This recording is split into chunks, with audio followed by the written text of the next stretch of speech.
मृत्यु जीवनर शाश्वत सत्य अटे किंतु मृत्यु को नहीं बहुत लोकों मन भिन्न भिन्न धारणा थाए। बहुत लोकों मन प्रश्न थाए कौन सतरे मृत्यु पर आत्मा को जमलोक को जावाई पड़े ना एसबू मिथ्या। जदि सत्य ताहले मृत्यु पर जमलोक से केमिति पहुँचे आउ केते दिन समय लगे। यही सबु प्राचीन काल रे यही सबु प्रश्न श्रीहरि विष्णु को तांका वाहन गरुड़ पचारि। भगवान विष्णु मनुष्य जीवनर अर्थ मृत्यु पर जीवन अंतिम क्रियाकर्म और पुनर्जन्म पर सबु कथा गरुड़ को गोटी गोटी करी कहिथिले, जहाँ गरुड़ पुराण नाम नामित। गरुड़ पुराण हिंदू धर्मर 18टी प्राचीन महाकाव्य मध्य गोटे अटे। गरुड़ पुराण अनुसार मृत्यु पर आत्मा को जमलोक पहुँचा 47 दिन समय लगी थाए। ताहले 47 दिन आत्मा सहित कौन हुए, कौन कौन कष्ट दे आत्मा जमलोक पहुँचे ताहा आज आम यही भिडियो जानिबा।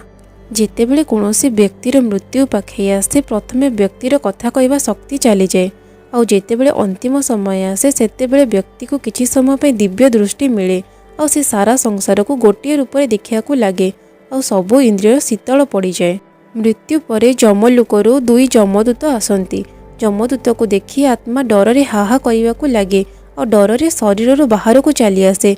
जेमिति आत्मा शरीर बाहर को चली आसे जमदूत माने आत्मार गलार फास पकई जमलोक को नहीं जाती। गरुड़ पुराण अनुसार जदि मरीथिबा व्यक्तिर आत्मा पवित्र थाए ताहले ताकू परमात्मा निजे तांको बाहन नेयापी आसती, किंतु जदि आत्मा पापी थाए ताहले ताकू गरम वायु अंधार रास्ता दे और निर्यातना दे जमलोक को निया जाए। एहा परे जमराज को आदेश अनुसार 13 दिन पर्यंत निजर कार्य संपादन करिया पई आकाश मार्गरू आत्मा को पुणी निज घरे छाड़ी दिया जाए। घरे पहुँचवा परे आत्मा निज शरीर में पुणी थे प्रवेश करने को चेष्टा करे, किंतु जमदूतों फासरे बंधा होइथिबा कारणरू से निज शरीर में प्रवेश करिपारे नाही।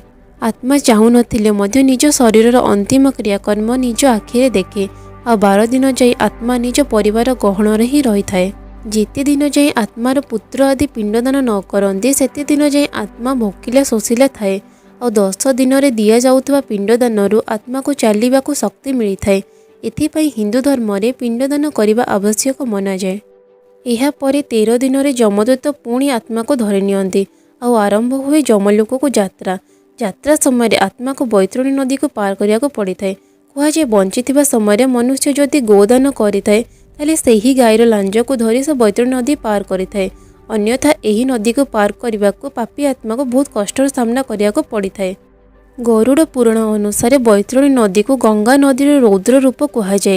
यही नदी सबुबले निआं बाहरु थाए। आत्मा को वही नदी को पार करने समय बहुत भयंकर जीव मान सामना करने को पड़ी था और आत्मा को एमिति लगे जमीती कहीं से नदी भितर बुड़े देवाई चाहूँगी। यहीपरी पापी आत्मा को यही नदी पार करने को 34 दिन समय लगे। यहीपरी भोकिला शोषिला आत्मा जमलोक पहुँची जाए। जमलोक पहुँचवा पर चित्रगुप्त सही व्यक्तिर समस्त लेखा जोखा धर्मराज आगे प्रस्तुत करती और सही आधार में धर्मराज यह निश्चय करती जे पापी आत्मा को कौ नरक को पठाब। गरुड़ पुराण अनुसार पाखापाखि 36 प्रकार नरकर उल्लेख करा जाइछि, जहाँ मनुष्यर कल्पना ठारू मध्य अधिक कष्टदायक।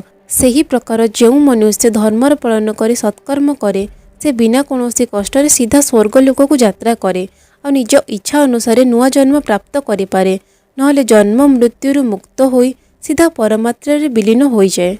तो यह थिला गरुड़ पुराण अनुसार मृत्यु परर चक्र। ताहले आपण माने जानि पारिथिबे मनुष्य को बंचिथिबा समय केमिति आचरण करबा दरकार आ केमिति नुह।